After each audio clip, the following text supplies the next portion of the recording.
warahmatullahi wabarakatuh. Perkenalkan, kami dari kelompok 7 mata kuliah Analisis Kinerja Keuangan Bank Syariah. Di sini kelompok kami akan membahas materi mengenai metode Kamel. Baiklah, sebelum kita memulai diskusi pada kesempatan kali ini, mari kita membaca basmalah. Bismillahirrahmanirrahim. Oke, untuk selanjutnya yaitu pembahasan materi yang pertama akan disampaikan oleh Rosefa. Yang pertama ada pengertian metode Kamel. Salah satu alat untuk mengukur kesehatan suatu bank adalah dengan menggunakan analisa rasio Kamel. Rasio Kamel yaitu suatu analisis keuangan bank dan alat pengukuran kinerja bank yang ditetapkan oleh Bank Indonesia untuk mengetahui tingkat kesehatan bank yang bersangkutan dari berbagai aspek yang berpengaruh terhadap kondisi dan perkembangan suatu bank dengan menilai faktor-faktor penilaian tingkat kesehatan bank. Rasio Kamel terdiri atas 5 kriteria, yaitu kapital, aset quality, manajemen, earning, dan liquidity. Kelima faktor tersebut memang merupakan faktor yang menentukan kondisi suatu bank. Apabila bank mengalami permasalahan pada salah satu faktor tersebut, maka bank tersebut mengalami kesulitan atau ketidaksehatan pada keuangan bank tersebut. Secara umum, faktor Kamel relevan dipergunakan untuk semua bank, tetapi bobot masing-masing faktor akan berbeda untuk masing-masing jenis bank. Bobot Kamel yang sudah ditentukan oleh Bank Indonesia yaitu permodalan presentasinya 25%, kualitas aktiva 30%, kualitas manajemen 25%, rentabilitas 10%, dan likuiditas 10%. Adapun hasil penilaian tingkat kesehatan bank menurut Bank Indonesia yaitu apabila nilai Kamel berkisar dari 81% sampai dengan 100%, maka tingkat kesehatan keuangan bank tersebut dinyatakan sehat. Apabila nilai Kamel berkisar dari 66% sampai dengan 81%, maka tingkat kesehatan keuangan bank tersebut dinyatakan cukup sehat. Dan apabila nilai Kamel sebesar 51% sampai dengan 66%, maka tingkat kesehatan keuangan bank tersebut dinyatakan kurang sehat. Dan yang terakhir, apabila nilai Kamel berkisar dari 0 sampai dengan 50%, maka tingkat kesehatan keuangan bank tersebut dinyatakan tidak sehat. Analisis Kamel digunakan untuk menganalisis dan mengevaluasi kinerja keuangan bank umum yang ada di Indonesia. Analisis Kamel diatur dalam Peraturan Bank Indonesia Nomor 6/10/PBI tahun 2004 perihal sistem penilaian tingkat kesehatan bank umum dan Peraturan Bank Indonesia Nomor 9/1/PBI tahun 2007 tentang sistem penilaian tingkat kesehatan bank umum berdasarkan prinsip syariah. Selanjutnya ada faktor-faktor metode Kamel. Yang pertama adalah kapital atau permodalan. Salah satu penilaian berdasarkan kepada permodalan yang dimiliki oleh salah satu bank adalah dengan metode capital adequacy ratio, yaitu dengan cara membandingkan modal terhadap aktiva tertimbang menurut risiko. CAR yaitu perbandingan rasio modal aktiva tertimbang menurut risiko. CAR perbankan minimal harus 8%. Ketetapan CAR minimum 8% itu bertujuan untuk memelihara atau melindungi dana pihak ketiga pada bank, menjaga kepercayaan nasabah suatu bank, untuk memenuhi ketetapan standar perbankan internasional dengan formula yaitu 4% modal inti dan 4% modal sekunder. Rumus yang digunakan untuk mencari rasio CAR adalah sebagai berikut.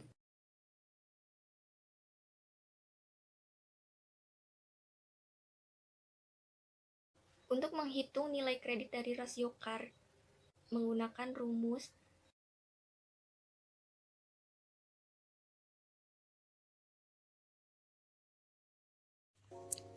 contoh perhitungan metode Kamel. Analisis tingkat kesehatan bank dengan metode Kamel pada PT Bank Artos Tbk periode 2014 sampai dengan 2017. Yang pertama ada kapital atau permodalan. Di sini ada tabel kapital adequacy rasio tahun 2014 sampai dengan 2017 dalam miliaran rupiah. Teman-teman bisa lihat tabelnya di sini. Untuk mencari nilai CAR bisa menggunakan rumus modal dibagi aset tertimbang menurut risiko dikali 100%. Jadi untuk mencari nilai CAR tahun 2014, modal itu 104.829 dibagi aset tertimbang menurut risiko 626.300 dikali 100% sama dengan 0,1674 dikali 100%. Hasilnya adalah 16,74%. Selanjutnya, untuk perhitungan tahun 2015 sampai dengan 2017, teman-teman bisa melihat di sini sudah tertera, teman-teman bisa pahami. Jadi, kesimpulannya adalah berdasarkan perhitungan di atas mengenai rasio CAR Bank Atos Indonesia Tbk pada tahun 2014, perolehan nilai rasio CAR sebesar 16,74%, tahun 2015 sebesar 19,80%, tahun 2016 sebesar 24,22%, dan tahun 2017 sebesar 23,47%. Selanjutnya, dari hasil nilai CAR di atas, kita bisa menghitung nilai kredit CAR. Rumus menghitung nilai kredit rasio CAR menurut ketentuan Bank Indonesia yaitu 1 ditambah rasio dibagi 0,1% dikali 1. Untuk menghitung nilai kredit pada tahun 2014 yaitu 1 ditambah rasionya adalah 16,74% dibagi 0,1% dikali 1 sama dengan 1 ditambah 167,4 dikali 1. Hasilnya adalah 168,4. Pada tahun 2014, perolehan nilai kredit CAR PT Bank Atos Indonesia Tbk sebesar 168,4. Akan tetapi, karena nilainya melebihi nilai maksimum 100, maka nilai kredit tetap ditulis 100. Pada tahun-tahun selanjutnya, yaitu 2015 sampai 2017, teman-teman bisa lihat di sini dan teman-teman bisa memahami nilai kredit dari rasio CAR. Jadi kesimpulannya, di tahun 2014 sampai dengan 2017, nilai CAR melebihi nilai maksimum. Jadi berapapun nilai kredit CAR-nya, jika melebihi nilai maksimum 100, maka akan tetap ditulis 100. Bismillahirrahmanirrahim. Assalamualaikum warahmatullahi wabarakatuh. Baik, untuk materi selanjutnya kita akan membahas aset quality atau kualitas aset dan manajemen. Jadi kualitas aset yaitu menilai kualitas aset bank yang bersangkutan. Upaya yang dilakukan yaitu dengan menilai jenis aset yang dimiliki oleh bank tersebut. Pengukuran nilai aset harus sesuai dengan ketentuan Bank Indonesia. Dengan membandingkan antara aktiva produktif yang diklasifikasikan dengan aktiva produktif.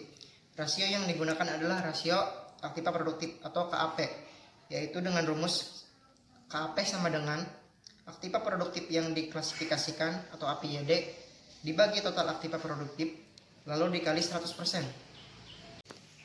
Dan aktiva produktif yang diklasifikasikan dapat dihitung dengan ketentuan 0% dari kredit lancar, 25% dari kredit dalam perhatian khusus, 50% dari kredit kurang lancar, 75% dari kredit yang diragukan, dan 100% dari kredit macet.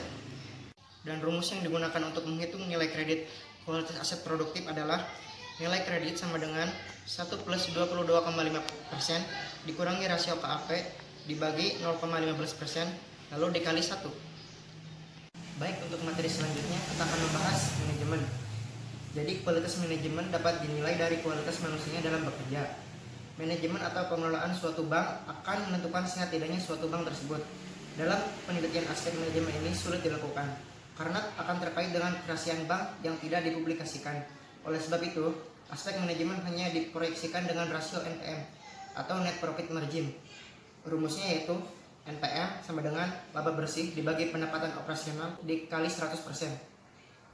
Baik, selanjutnya ke perhitungan. Yang pertama, menghitung rasio kualitas aktiva produktif atau KAP. Di sini sudah ada tabel aset quality dari Bank Atos Tbk tahun 2014 sampai 2017. Kita coba untuk menghitung di tahun 2014, masukkan rumusnya KAP sama dengan APYD dibagi total aktiva produktif kali 100%. Untuk mendapat nilai APYD itu dari DPK ditambah KL ditambah D ditambah M. Maka nilai APYD 2014 itu 26.949 dibagi total aktiva produktif 2014 738.141 kali 100%, hasilnya 0,0365, lalu dikali 100%, maka hasil akhirnya 4%. Begitupun seterusnya sampai 2017 bisa menggunakan cara yang sama. Yang kedua, menghitung nilai kredit rasio KAP. Kita coba untuk menghitung di tahun 2014. Masukkan rumusnya, nilai kredit sama dengan 1 plus 22,5% kurangi rasio KAP 2014 yaitu 4% bagi 0,15% kali 1, hasilnya 1 plus 144 kali 1, maka hasilnya 145. Pada tahun 2014 perolehan nilai kredit KAP sebesar 145. Karena nilai kredit melebihi nilai maksimum 100, maka nilai kredit tetap ditulis 100. Begitupun sampai 2017 bisa menggunakan cara yang sama. Lalu yang ketiga, menghitung manajemen dengan menggunakan rumus rasio NPM. Di sini sudah ada tabel net profit margin tahun 2014 sampai 2017. Kita coba untuk menghitung di tahun 2014, masukkan rumusnya. NPM sama dengan laba bersih dibagi pendapatan operasional dikali 100% sama dengan 1131 bagi 1514 kali 100%. Hasilnya 0,75 lalu dikali 100%, maka hasilnya 75%. Begitupun sampai 2017 bisa menggunakan cara yang sama. Sekian dari saya. Mohon maaf dan koreksi bila ada kesalahan. Wassalamualaikum warahmatullahi wabarakatuh. Materi selanjutnya yaitu rentabilitas. Rentabilitas ini merupakan faktor yang keempat yang digunakan untuk menilai kesehatan bank dengan menggunakan metode Camel. Apa sih yang dimaksud dengan rentabilitas itu? Rentabilitas merupakan faktor yang digunakan untuk menilai kesehatan bank atau kemampuan bank dalam memperoleh laba maupun keuntungan. Seperti yang telah kita pelajari bersama, dalam rentabilitas ini banyak macam-macam rasio.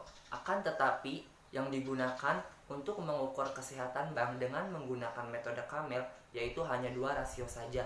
Yang pertama ROA dan yang kedua BOPO. Nah, untuk return on asset atau ROA, rumus untuk mencari ROA sendiri seperti yang telah kita pelajari yaitu ROA sama dengan laba bersih dibagi total aset dikali 100%. Sedangkan untuk mencari nilai kredit dari ROA, rumusnya yaitu nilai kredit sama dengan rasio ROA dibagi 0,015. Rasio yang kedua yaitu adalah rasio BOPO. Nah, rumus untuk mencari BOPO yaitu BOPO sama dengan biaya operasional dibagi pendapatan operasional dikali 100%. Sedangkan untuk mencari nilai kredit dari BOPO yaitu nilai kredit sama dengan 100% dikurangi rasio BOPO dibagi 0,08.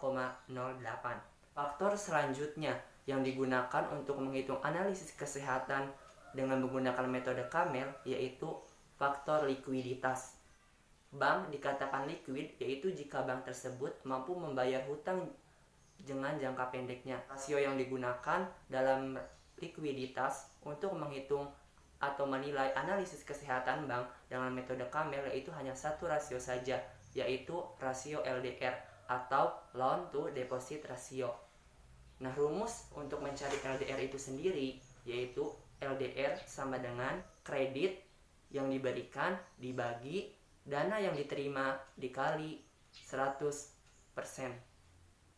Sedangkan untuk mencari nilai kredit dari LDR, rumusnya itu adalah nilai kredit sama dengan 1 ditambah 115 dikurangi rasio LDR dibagi 1% dikali 4. Untuk selanjutnya kita akan ke contoh perhitungan dari rentabilitas dan likuiditas. Yang pertama yaitu contoh dari rentabilitas.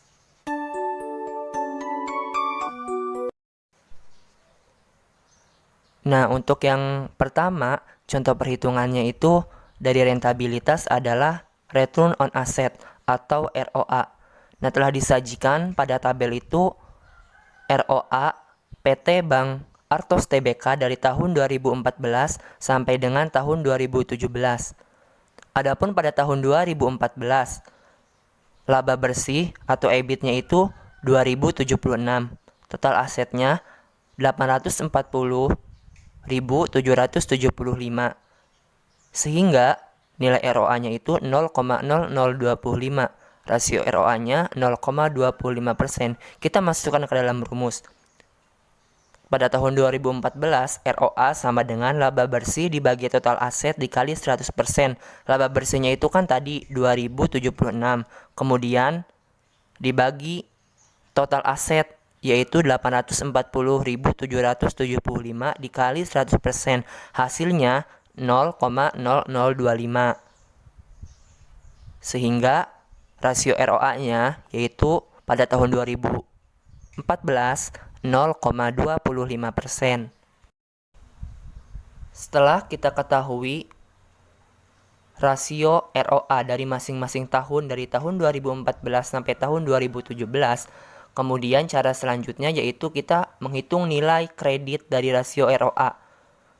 Adapun rumus mencari nilai kredit rasio ROA yaitu rasio ROA dibagi 0,015. Misalkan pada tahun 2014, rasio ROA-nya itu sebesar 0,25%. Maka dimasukkan ke rumus 0,25% dibagi 0,015, hasilnya 0,1666 atau sama saja dengan 0,17. Berhubung 0 di depan itu tidak usah ditulis, sehingga hasilnya itu 17. Jadi nilai kredit rasio ROA pada tahun 2014 yaitu 17. Begitupun pada tahun 2015, 2016, dan 2017 caranya sama. Yang kedua, dari rentabilitas itu adalah BOPO. Telah disajikan juga tabel BOPO dari PT Bank Artos Tbk dari tahun 2014 sampai 2017. Kita hitung BOPO-nya terlebih dahulu. Nah, BOPO itu kan rumusnya biaya operasional dibagi pendapatan operasional dikali 100%. Kita masukkan biaya operasionalnya itu 89.685. Kemudian dibagi pendapatan operasional sebesar 91.199.000 rupiah dikali 100%. Hasilnya yaitu 0,98. Sehingga rasio BOPO-nya 98%. Pada tahun 2015 sampai tahun 2017 pun sama. Kita cari dulu terlebih dahulu rasio BOPO-nya dengan menggunakan rumus seperti tadi. Kemudian kita mencari nilai kredit dari BOPO. Rumus untuk mencari nilai kredit BOPO yaitu 100% dikurangi rasio BOPO dibagi 0,08. Kita masukkan rasio BOPO-nya itu pada tahun 2014 misalkan 98%. Jadi 100% dikurangi 98% dibagi 0,08. Hasilnya itu 0,25. Berhubung 0 di depan itu tidak usah ditulis sehingga hanya dituliskan 25. Jadi nilai kredit rasio BOPO pada tahun 2014 yaitu sebesar 25. Nah, pada tahun 2015, 2016 hingga 2017 pun sama. Caranya untuk mencari nilai kredit BOPO seperti tadi. Selanjutnya, kita memasuki contoh perhitungan metode Kamel yang kelima, yaitu likuiditas, menggunakan rasio LDR. Telah disajikan juga tabel LDR dari Bank Artos Tbk mulai tahun 2014 sampai dengan tahun 2017. Pada tahun 2014, kita hitung LDR-nya, yaitu kredit yang diberikan dibagi dana yang diterima dikali 100%. Kredit yang diberikan pada tahun 2014 yaitu 545.471 dibagi dana yang diterima sebesar 546.393.000 dikali 100%, hasilnya yaitu 0,998 sama dengan 100%, yaitu jika dibulatkan dari 0,998. Begitupun sama pada tahun 2015 sampai tahun 2017, cara untuk mencari LDR seperti tadi. Setelah diketahui rasio LDR dari tahun 2014 sampai tahun 2017, kemudian kita menghitung nilai kredit rasio LDR. Rumusnya yaitu nilai kredit sama dengan 1 ditambah 115 dikurangi rasio LDR dibagi 1,00 kali 4. Nah, kita masukkan rasio LDR-nya. Contohnya pada tahun 2014, rasio LDR-nya itu 100. Kita hitung 1 ditambah 115 dikurangi 100 dibagi 1,00 dikali 4, yaitu 1 ditambah 15 kali 4 hasilnya 64. Jadi nilai kredit rasio LDR pada tahun 2014 yaitu 64. Nah, untuk tahun 2015 sampai tahun 2017, berhubung rasionya itu di bawah 100, maka nilai kreditnya itu sama dengan 100. Sehingga kita tidak usah menghitung lagi menggunakan rumus, karena nilai rasionya itu di bawah 100. Contoh pada tahun 2015, nilai rasio LDR-nya 88%, itu kan di bawah 100. Jadi, menurut ketentuan BI, rasio yang di bawah 100 itu tetap ditulis nilai kreditnya dengan 100, sama pada tahun 2016 sampai tahun 2017. Seperti itu. Setelah kita mengetahui nilai kredit dari masing-masing rasio faktor Kamel, selanjutnya kita menghitung nilai Kamel. Caranya yaitu dengan membagi nilai kredit rasio dibagi bobot. Nah, adapun bobot menurut Bank Indonesia itu telah ditentukan untuk masing-masing faktor Kamelnya. Contoh, pada tahun 2014, nilai kredit rasio permodalan KAR yaitu sebesar 100. Bobotnya itu 25%, maka dibagi 100 dibagi 25%, maka nilai Kamelnya itu 25. Begitupun selanjutnya, caranya sama saja. Setelah kita mengetahui nilai Kamel sampai dengan liquidity atau likuiditas, kita totalkan jumlah Kamelnya. Jumlah Kamelnya itu pada tahun 2014 sebesar 82,25. Nah, sehingga kita predikatkan 82,25 itu sudah termasuk ke dalam predikat sehat. Jadi bank itu dikatakan sehat menurut ketentuan Bank Indonesia. Karena tingkat kesehatan bank menurut BI yaitu dibagi ke dalam 4 kategori. Yang pertama, kategori 0% sampai dengan 50% itu bank dikatakan tidak sehat. Kategori 51% sampai dengan 66% itu kurang sehat. Yang ketiga, 66% sampai dengan 81% itu dikategorikan cukup sehat. Dan yang terakhir, 81% sampai dengan 100% itu bank dikatakan sehat.